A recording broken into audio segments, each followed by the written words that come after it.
Eckert with Keller Williams Realty. All right. Okay, so in real estate, what do you think a big objection is that you get from people who want to sell? The price. Enough money, price, Fees. They raise their kids there. They have to clean up first. How do you just show the place while they're living there? Yeah. So all of those definitely are big ones. That's another one too. So the biggest one is price. And what a lot of people say is they say, you know what, Chris? I'm going to wait. I'm going to wait until I can get my price. I know you think that I should price my house at $900,000, but I really think it's worth $1 million. As a matter of fact, I'm going to wait until I can get $1 million for it.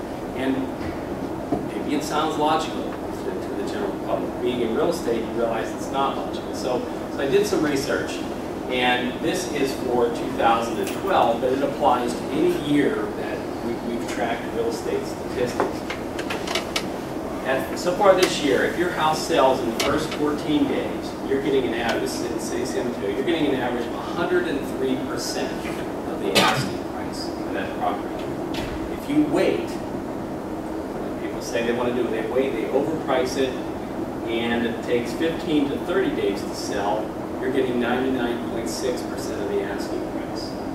31 to 45 days to sell, you're down to 97.98, and if you wait a really long time, you're down to 96.5. So people think, well, sellers think that they control the market, but they don't. It's the buyers who control the market. So the seller can wait as long as they want their inflated expectation of what their house should sell for, but in the end, the buyers of the market come out and say, no, we think your house is worth significantly less than what you originally priced it at. So just thought that was a little interesting point. When I sit down with sellers, I present that and say, I know you want to price it higher, but here are the comps, and as a result of pricing it in line with the market, especially today, you're going to get more money for that. Chris, does this actually take into account? I mean, if you priced it at 100,000 more and I'd rather get 96.5% of $1 million than 103% of 900,000.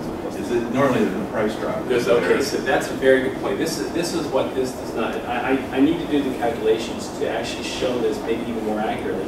They're typically, if you have a good agent, after the first 30 days, you're going to have a price drop. So this 96.5% is from the current list price. You might have already dropped it 10%, so now you're down at 86.5. So you're always better off to price it correctly or even low in the beginning, because you will get more money. Okay, so some of you might remember this chart here from the last time I spoke. Beginning of the year, we were talking about how low the inventory is. Normal inventory this time of the year, 144 to 152 single-family homes in the city of San Mateo on the market. We actually, as of this morning, only had 67. So with the increased demand, especially because of the interest rates, you have increased demand, you have decreased supply, it's of course driving prices up. So that's a big factor in our market. Okay, some other statistics. So we're having multiple offers, and when you have multiple offers, you have prices going up, you have people missing out on properties. So what that's causing are off-market sales. Ray knows, I have a client right now who missed out on a property, and I took them to a property that was off the market, and they made an offer on it, and they got it. So these people are willing to pay premium money for off-market sales simply because they don't want to get outbid by someone else in the market. Here's an example of getting outbid. List price in Burlingame, $1.348 million, sold at $1.484. There were, I think, 4 offers on this property. This one right here, my buyers actually got this one. San Mateo Park, listed at $1.495, sold at $1.721. And there were 10 offers. I think 4 or 5 of those offers were all cash. So $226,000 what we're asking. And there's even a better example in Burlingame of $350,000 what we're asking. And these are properties, they're not properties that were initially priced low. These were properties you look at and say, all of the current comparable sales support 1.348. They support 1.495, and then just this rush of buyers comes in and they bid it up. Many of these people come in and say, I don't care if the property doesn't appraise for my asking price. I'll pay the difference between what the lender says it's worth and what I actually paid for it. And then here's another one. This is across all price ranges where we're seeing multiple offers. Shoreview listed at 500. This is another property that you look at the comparable sales and you say 500,000 is a maximum. The comps are real support. Sold for 550, all cash, no contingencies. Now we actually had other offers above that, but the seller said all cash. There's no risk. Let's take that price. I recommend these guys get loans. Yeah. Yeah. They probably should. It's probably a better use of their cash. Because money's so cheap, you can use that money and leverage it for financial planning. But anyway, that's another story. So, okay, so what else is going on? The number of sales. This is really important. The city of San Mateo is really important for the county. The county and the city generate transfer taxes when a house sells. The peak of the market on the Mid-Peninsula during the real estate boom was July of 2007. There were 110 properties that sold that month, single-family homes and condos. You can see as of the end of last month, we're at 120. So 110 versus 120. So our sales volume now has increased beyond what it was during the peak of the real estate boom. So that's good. That's good for the whole area.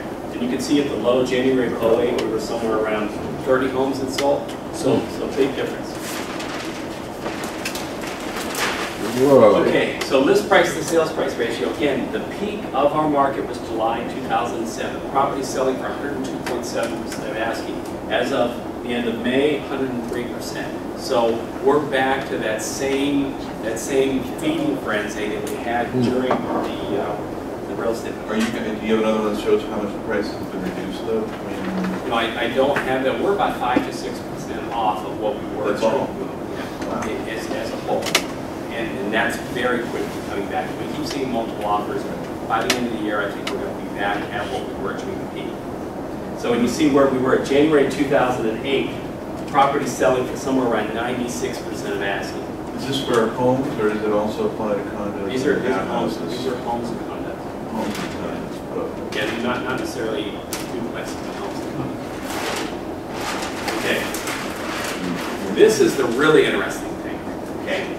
Which they choose The those. You interesting need a thing is magic that- marker. You can't see it. Why don't you go silver? All right, so yeah, maybe silver. Obviously invisible. Okay, so let me You wanted it to match his vest. July 2007, the interest rate. No. Okay, just follow. I'm sorry. Go ahead. The interest rate in July 2007, again, during the peak of the real estate boom, interest rate was 6.7%. Okay? As of, what, a couple days ago, they were at 3.8%. So that's a 2.9% difference between the boom time and now. Okay, this is good. I'm just about that. 2.9% difference in interest rate. So if you go from paying a 6.7 to a 3.8, what difference does that make in your monthly payment? It makes a 29% difference in your monthly payment. Wow. So we're paying 29% less if you buy a home or you refinance. Your mortgage payment is 29% lower.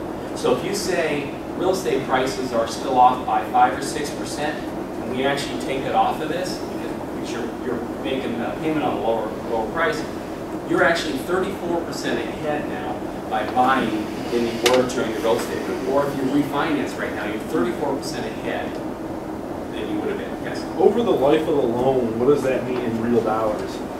Right? That's another talk. That's APR, and I'll talk about that next week. Yeah, With a it's, magic marker. I mean, it makes Right. I'll use hundreds of black. thousands of dollars over the course of Yeah, the it's hundreds. Really? Yeah, the place you buy ends up being 200,000 to 500,000 more Wow. with interest. It's ginormous. And then another one you can't see here.